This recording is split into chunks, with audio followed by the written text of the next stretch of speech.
नमस्कार साथियों, first grade के फर्स्ट पेपर के अंदर जीके के अंदर प्रश्न उत्तरों के माध्यम से मैं कुछ पढ़ाने की कोशिश कर रहा हूं। तो पहला प्रश्न है, विप्रसी क्या है? आपसे पूछा जा सकता है फर्स्ट ग्रेड के एग्जाम के अंदर कि विप्रसी क्या है। देखिए, जो बिजोलिया का जो शिलालेख है, बिजोलिया के शिलालेख के अंदर चौहान राजपूतों को क्या कहा गया है? विप्रवंशी कहा गया है। विप्रवंशी कहा गया। आप जरूर याद रखें कि बिजोलिया के शिलालेख में चौहान राजपूतों को क्या कहा गया है? विप्रवंशी कहा है।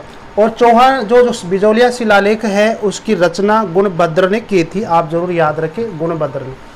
उत्तर भारत में निर्मित मंदिरों की शैली का नाम क्या है? तो उत्तर भारत के अंदर जितने भी मंदिर है बड़े बड़े, वो है नागर शैली के। कौन से है? नागर शैली के मंदिर है। तो देखिए, जैसे खजुराहो का कंदरिया मंदिर, भुवनेश्वर का लिंगराज मंदिर, कोणार्क का सूर्य मंदिर और ग्वालियर का तेली मंदिर, ये सब जो मंदिर है वो किस में है? नागर शैली के मंदिर है।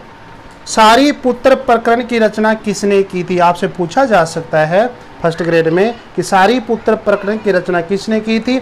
अश्वघोष ने की थी। किसने की थी? अश्वघोष ने की थी।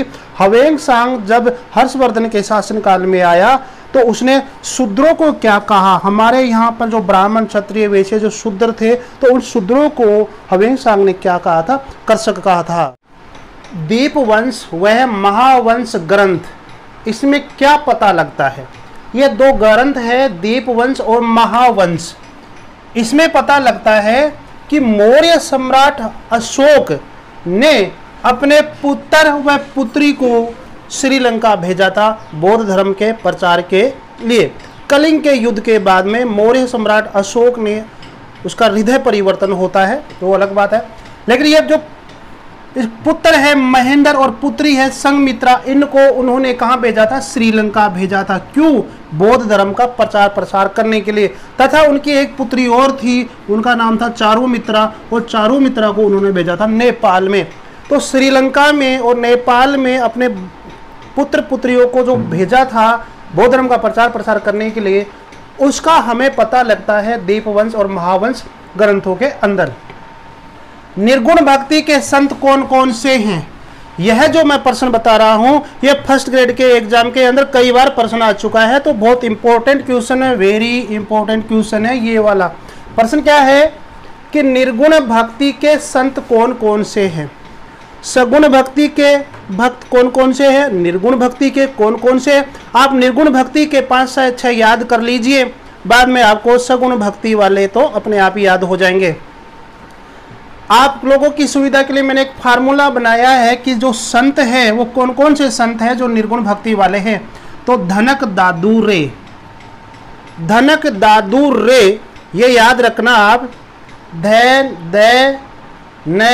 दादू रे, धनक दादू रे। अब देखते हैं अपन इस धनक दादू रे से ध है, तो ध से क्या बना? संत धना।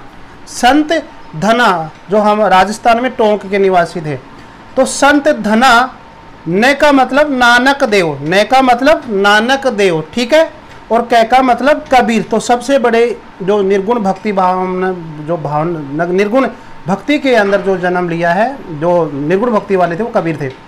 दादू का मतलब दादू दयाल जी, और रे का मतलब रेदास, जो मीराबाई के क्या थे? गुरु थे, रेदास। एक बार दोबारा सुनिए। देखा संत धना, नेका नानक देव, कैका कबीर, दादू दादू दयाल, रेका रेदास।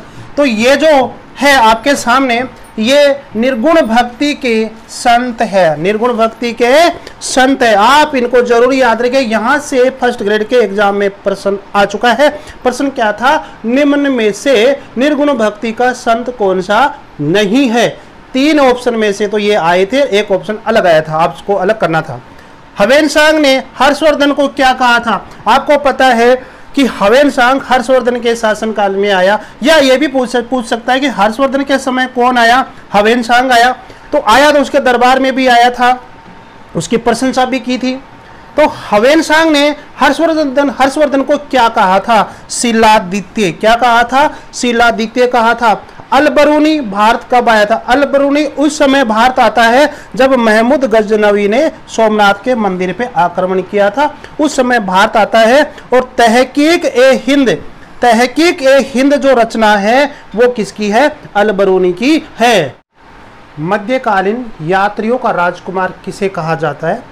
मध्यकालीन यात्रियों का राजकुमार मार्को पोलो को कहा जाता है, जो इटालवी यात्री था। भारत में पहला अंग्रेज कौन आया था? भारत में पहला अंग्रेज आया था विलियम हॉकिंस। कौन आया था? विलियम हॉकिंस आया था जहांगीर के समय। हम ये भी कह सकते हैं कि जब जहांगीर का यहाँ पर राज था भारत के अंदर, उस समय अंग्रेज लोगों का यहाँ पर आना शुरू हो गया था, और पहले जो अंग्रेज आया था विलियम हॉकिंस आया था। जब भारत में अंतरिम सरकार का निर्माण हुआ था, और अंतरिम सरकार किसके साथ समय हुई थी? नेहरू जी के समय, जवाहरलाल नेहरू जी के समय ये हुई थी। तब भारत का वायसराय कौन था? उस समय था लॉर्ड वेवेल। ये बहुत इंपॉर्टेंट क्वेश्चन है, फर्स्ट ग्रेड के एग्जाम में, कई एग्जामों के अंदर आ चुका है ये, ठीक है। तो जब भारत में अंतरिम सरकार का जब निर्माण हुआ था, उस समय भारत का गवर्नर जनरल कौन था? भारत का वायसराय कौन था? हमारा आंसर क्या होगा? लॉर्ड वेवेल, ठीक है। अब लॉर्ड वेवेल के समय एक घटना हुई थी, INA का मुकदमा। आप इतना ही जरूर याद रखें कि INA का मुकदमा किस गवर्नर जनरल के समय या किस वायसराय के समय हुआ था? Lord Wavell. यहां से प्रश्न कई एग्जामों के आ चुका है, फर्स्ट ग्रेड में तो आया ही आया है। भारत की आजादी के समय वायसराय कौन बना? Lord Mountbatten. लॉर्ड माउंटबेटन आजादी के समय वायसराय बना। ये दो घटना देखिए आप, द्वितीय विश्व युद्ध और क्रिप्स मिशन। आपसे पूछा जाए कि द्वितीय विश्व युद्ध या क्रिप्स मिशन के समय भारत का वायसराय कौन था? लॉर्ड लिनलिथगो और वायसराय, ठीक है। लॉर्ड लिनलिथगो जो वायसराय था वो कब आया था? जब द्वितीय विश्व युद्ध और क्रिप्स मिशन के समय ये वायसराय था, लॉर्ड लिनलिथगो। आपसे पूछा जाएगा कि घटना से ये कि इस घटना का संबंध किस वायसराय से है? द्वितीय विश्व युद्ध और क्रिप्स मिशन, ये दो मुख्य घटना है, तो इसका संबंध है लॉर्ड लिनलिथगो जो वायसराय था उससे। वायसराय लॉर्ड इरविन के समय प्रमुख घटनाएं कौन कौन सी हुई? प्रथम गोलमेज सम्मेलन। आपसे पूछा जाएगा कि प्रथम गोलमेज सम्मेलन का संबंध किस वायसराय से है? तो आंसर क्या आएगा? Lord Irwin. साइमन कमीशन का विरोध हुआ। साइमन कमीशन आया और साइमन कमीशन का जो विरोध हुआ, तो ये जो घटना है वो किसके शासनकाल में हुई थी? लॉर्ड इरविन के समय। भगत सिंह और बट्टू केशवर द्वारा नेशनल असेंबली पर 1929 के अंदर जो बम फेंका गया था और इंकलाब का नारा दिया गया था, वो वाली जो घटना है वो भी किसके शासनकाल में हुई? इरविन के समय हुई। लाहौर में 1929 में पूर्ण स्वराज्य की घोषणा की गई थी रावी नदी के तट पर। 1929 के अंदर जो कांग्रेस का अधिवेशन हुआ था, और ये जो अधिवेशन हुआ था वो 23 नंबर का अधिवेशन था। तो यहाँ पर पूर्ण स्वराज्य का नारा दिया था किसने? जवाहरलाल नेहरू ने। और ये कहा था कि आगामी आने वाली 26 जनवरी 1930 के दिन हम क्या मनाएंगे? स्वतंत्रता दिवस मनाएंगे। क्या मनाएंगे? स्वतंत्रता दिवस मनाएंगे। और इस तरह से आज़ादी से पहले भारत में एक बार स्वतंत्रता दिवस रावी नदी के तट पर लाहौर में मनाया गया था। वो वाली घटना इससे संबंधित है। और महात्मा गांधी जी की जो दांडी यात्रा थी, वह यात्रा इसी से संबंधित है। और दांडी यात्रा के बाद में जो ये सविनय अवज्ञा आंदोलन हुआ था, वो सब भी इरविन के समय ही हुआ था। ये जरूर आप याद रखें। तो लॉर्ड इरविन के समय कौन कौन सी घटनाएं होती है, उनका एक संबंध बनाकर आप जरूर याद रखें, आपसे पूछा जा सकता है, ठीक है। अब वायसराय लॉर्ड रीडिंग के समय कौन कौन सी घटना होती है? भारत के अंदर प्रिंस ऑफ वेल्स आया था। भारत के अंदर कौन आया था? प्रिंस ऑफ वेल्स आया था 1921 के अंदर। मोपेला विद्रोह हुआ था। मोपेला विद्रोह भी 1921 के अंदर हुआ था लॉर्ड रीडिंग के समय। चोरी चोरा कांड। अब आप चौरी चौरा कांड हुआ था। कब? 5 फरवरी 1922 के दिन हुआ था। यह चौरी चौरा कांड किसके शासनकाल में हुआ था? लॉर्ड रीडिंग के समय हुआ था। फिर यह चौरी चौरा कांड 12 फरवरी 1922 के दिन क्या हुआ था? इसी चौरी चौरी कांड के कारण गांधी जी ने अपना असहयोग आंदोलन समाप्त कर दिया, स्थगित कर दिया था। तो असहयोग आंदोलन समाप्त किया 12 फरवरी 1922 के दिन। क्यों? इस चौरी चौरा घटना के कारण। काकोरी डकैती कांड 9 अगस्त 1925 के दिन काकोरी डकैती कांड होता है। तो ये कुछ घटनाएं होती है वो लॉर्ड इरविन के समय होती है, और ये जो घटनाएं होती है वो लॉर्ड इरविन के समय होती है, और ये जो घटना होती है वो लॉर्ड रीडिंग के समय होती है। तो नीचे वाला रीडिंग है, ऊपर वाला इरविन है। लॉर्ड चैम्सफोर्ड के समय की प्रमुख घटनाएं कौन कौन सी है? बिल्कुल बारीकी से आपको अध्ययन करना है। लॉर्ड चैम्सफोर्ड के समय क्या क्या हुआ? 1916 से लेकर 21 तक का इनका समय रहा है। तिलक और बेसेंट ने, ठीक है, तिलक और बेसेंट के 1916 में होम रूल लीग की स्थापना, होम रूल की स्थापना बाल गंगाधर तिलक और श्रीमती एनी बेसेंट ने होम रूल की स्थापना की थी। ये वाली घटना अब क्यों की थी, कहाँ की थी, ये बात है, बहुत लंबा टॉपिक है। मैं महत्वपूर्ण चीज बता रहा हूँ आपको कि लॉर्ड चैम्सफोर्ड के समय कौन सी घटना हुई। तो तिलक और बेसेंट के समय जो होम रूल जो स्थापना हुई थी वो वाली घटना। महात्मा गांधी जी का चंपारण सत्याग्रह, महात्मा गांधी जी बिहार जाते हैं और वो चंपारण जो सत्याग्रह हुआ था 1917 के अंदर, वो वाली घटना लॉर्ड चैम्सफोर्ड के समय की है।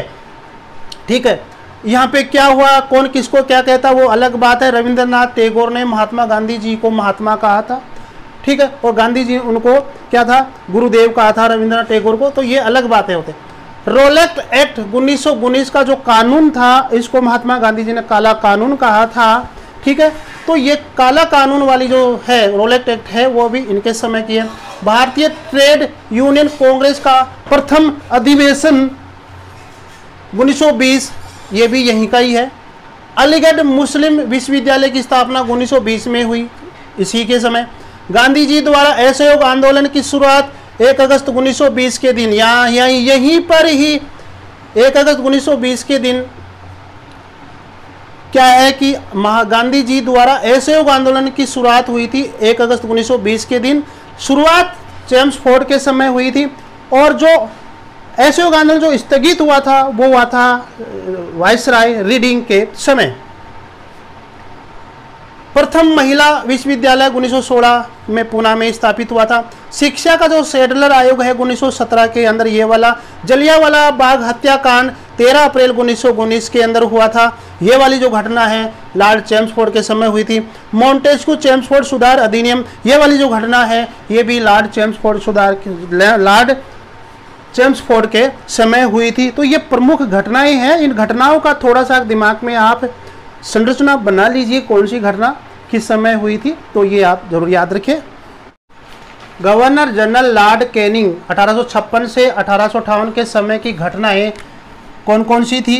गवर्नर जनरल लॉर्ड कैनिंग, ध्यान दो, मैं वैसे थोड़ा बता देता हूँ। गवर्नर जनरल जो लॉर्ड कैनिंग था, लॉर्ड कैनिंग के समय हमारे यहाँ पर 1857 की क्रांति हुई थी, और 1857 की क्रांति के कारण क्या था कि जो राज था हमारा वो ब्रिटिश ताज सीधे ब्रिटिश से यहाँ पर चला था। ईस्ट इंडिया कंपनी का जो राज था वो क्या हो गया, समाप्त हो गया था। हम इस लॉर्ड कैनिंग को पहले गवर्नर जनरल कहते थे, और इसी के शासनकाल में 1857 की क्रांति के कारण भारत शासन अधिनियम 1858 पास हुआ था, और उसके कारण गवर्नर जनरल का नाम बदलकर वायसराय कर दिया गया था। तो हम ये कह सकते हैं कि भारत का अंतिम गवर्नर जनरल और भारत का पहला वायसराय, तो अंतिम गवर्नर जनरल भी लॉर्ड कैनिंग था, और भारत का पहला वायसराय भी क्या था, यही था। 1857 की क्रांति का विद्रोह इसके समय हुआ था। विद्रोह के कारण गवर्नर जनरल का नाम बदलकर क्या कर दिया गया, वायसराय कर दिया गया था। हम ये कहेंगे कि भारत का पहला गवर्नर जनरल और भारत का अंतिम गवर्नर जनरल और भारत का प्रथम वायसराय कौन था, लॉर्ड कैनिंग था। ठीक है। महारानी विक्टोरिया का भारत पर सीधे शासन हुआ था, यानी कि जो ईस्ट इंडिया कंपनी का जो शासन चल रहा था वो क्या हो गया था, समाप्त हो गया था, और महारानी विक्टोरिया का शासन डायरेक्ट चला था। 1856 का विधवा पुनर्विवाह अधिनियम पास हुआ था। बम्बई, मद्रास, कलकत्ता में विश्वविद्यालय की स्थापना की गई थी। 1861 का भारत शासन अधिनियम पास हुआ था, और एक भारतीय उच्च न्यायालय अधिनियम 1861 के तहत कलकत्ता, बम्बई और मद्रास में एक एक उच्च न्यायालय की स्थापना की गई थी। तो ये कुछ गवर्नर जनरलों से, वाइसराय से कुछ प्रमुख घटनाएं थी। यहाँ से प्रश्न काफ़ी आते हैं।